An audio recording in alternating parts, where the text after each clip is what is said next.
ल गाइस, आज चाहिँ मैले उताको रानीवन चाहिँ छुटाएर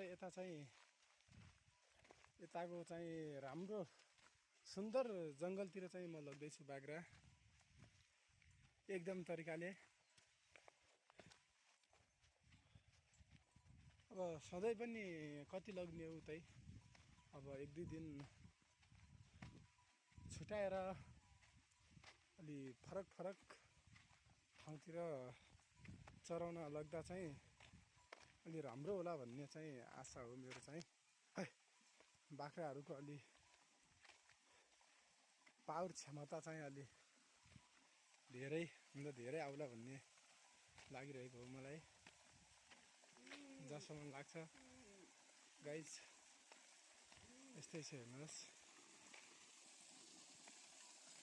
जिन्दगी।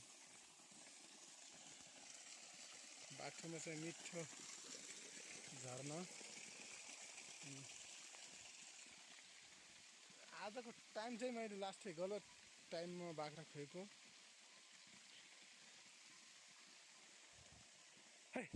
छे टाइम चाहिँ ठ्याक्कै आज चाहिँ 11 बजेको छ। आज थोरै घरको समस्याको कारणले गर्दाखेरि म चाहिँ थोरै ढिला चाहिँ पुगाउन पुगेँ। यस्तै छ गाइज। सो अब चाहिँ भोलि भेटौँला त है।